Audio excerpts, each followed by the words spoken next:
ನಮ್ ಸ್ವಾರ್ಥಕ್ಕೆ ವಿಶ್ವಂಗ್ ತುಂಬಾ ಅನ್ಯಾಯ ಆಗಿದೆ. ಆದಷ್ಟು ನಾನೇ ಅದನ್ನ ಸರಿಪಡಿಸ್ಬೇಕು. ಹೌದು ಸಾವಿತ್ರಿ, ನೀನ್ ಹೇಳೋದು ಸರಿ. ಈ ಯೋಚನೆನ ನಾವು ಮಾಡ್ಬೇಕಾಗಿತ್ತು. ಆದ್ರೆ ನೀನ್ ಯೋಚನೆ ಜೊತೆಲಿ ವ್ಯವಸ್ಥೆನೂ ಮಾಡಿದ್ಯಾ. ಈ ಹುಡುಗಿನೂ ತುಂಬಾ ಒಳ್ಳೆಯವಳು ಕಣೆ. ಅಷ್ಟೇ ಅಲ್ಲಮ್ಮ, ಇವಳು ವಿಶ್ವನ ಅತ್ತೆ ಮಗಳು. ಹೌದಾ? ಇವಳಿಗೊಬ್ರು ಅತ್ತೆ ಇದ್ಲು ಅಂತ ಹೇಳಿಲ್ವಾ? ಅದು ವಿಶ್ವನ್ ತಾಯಿನೇ. ಅವರೇ ಇವಳು ನೋಡ್ಕೊಂಡಿದ್ದು. ಇವಳನ್ನ ವಿಶ್ವನ್ಗೆ ತಂದ್ಕೋಬೇಕು ಅಂತ ಅವ್ರಿಗೆ ತುಂಬಾ ಆಸೆ ಇತ್ತು. ಹಾಗಾದ್ರೆ ಇವರಿಬ್ರಿಗೂ ಮದುವೆ ಮಾಡಿಸ್ಲೇಬೇಕು. ಇವರಿಬ್ರು ಮದ್ವೆಗೆ ಯಾರಿಂದನೂ ಯಾವ ಅಡ್ಡಿನೂ ಬರಲ್ಲ ಅಂತ ನಾನು ಅನ್ಕೊಂಡಿದ್ದೀನಿ.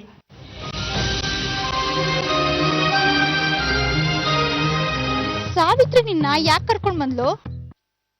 ಮನೆ ಕೆಲ್ಸಕ್ಕೆ. ಯಾರ ಮನೆ ಕೆಲ್ಸಕ್ಕೆ ಅಂತ? ಸಾವಿತ್ರಿ ಅಕ್ಕನ ಮನೆ ಕೆಲ್ಸಕ್ಕೆ. ಜಾಣೆ ನೀನು, ಎಷ್ಟೊಂದು ತಿಳ್ಕೊಂಡ್ಬಿಟ್ಟಿದ್ಯಾ? ಯಾವಾಗ ಅವರು ಆ ಮನೆಗೆ ಹೋಗೋದು? ಗೊತ್ತಿಲ್ಲಪ್ಪ.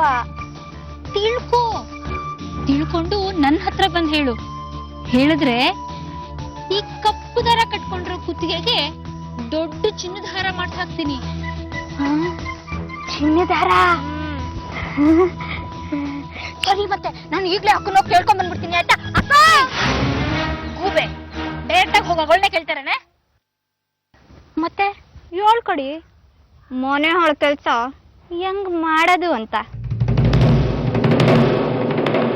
ಸಾವಿತ್ರಿ ನನ್ನ ತುಂಬಾ ಹಚ್ಕೊಂಡಿದ್ದೆ. ಅವಳಿ ಮನೆಗೆ ಹಿರಿ ಸೊಸೆ ಆದ್ರೂ ನನಗಿನ್ನೂ ಚಿಕ್ಕ ಹುಡುಗಿ, ತಿಳುವಳಿಕೆ ಇಲ್ದವಳು ಅನ್ಸಿ ಅವಳನ್ನು ಕಾಪಾಡೋದು ನನ್ನ ಜವಾಬ್ದಾರಿ ಅನ್ಕೊಂಡಿದ್ದೆ. ಹಾಗೆ ನೋಡ್ಕೊಂಡೆ. ಆದ್ರೆ ಈಗ್ಲೂ ಹಾಗೆ ಇದ್ದೀನಿ ಹರಿಯಣ್ಣ.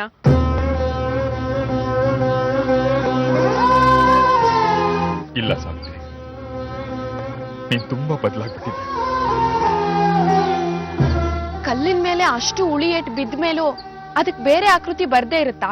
ನಾನ್ ಯಾವ ಏಟು ಕೊಟ್ಟಿಲ್ಲ ಸಾವಿತ್ರಿ. ನಾನ್ ಹಾಗೆ ಹೇಳಲಿಲ್ವಲ್ಲ. ಹೇಳಲಿಲ್ಲ. ನಡ್ಕೋತಿದ್ಯಾ?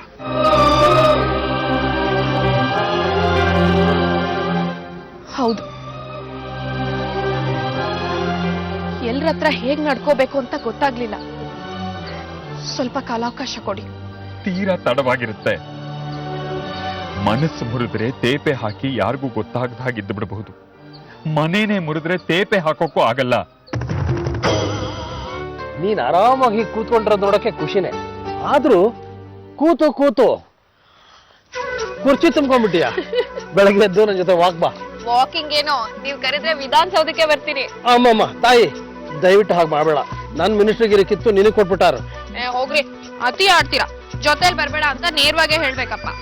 ಹಾಗಾದ್ರೆ ನಾನು ಎಲ್ಲಿ ಕರೆದ್ರು ಬರ್ತೀಯಾ? ಕರೆದ್ ನೋಡಿ, ಆಮೇಲೆ ಮಾತು. ಒಂದು ವಾರ ಬಿಡುವು ಮಾಡ್ಕೋತೀನಿ. ಇಲ್ಲ ದೂರ ಹೋಗಿ ಬರೋಣ.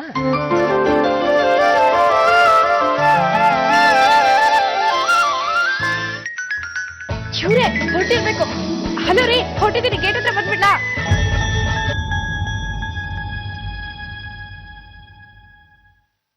ಸರಿ.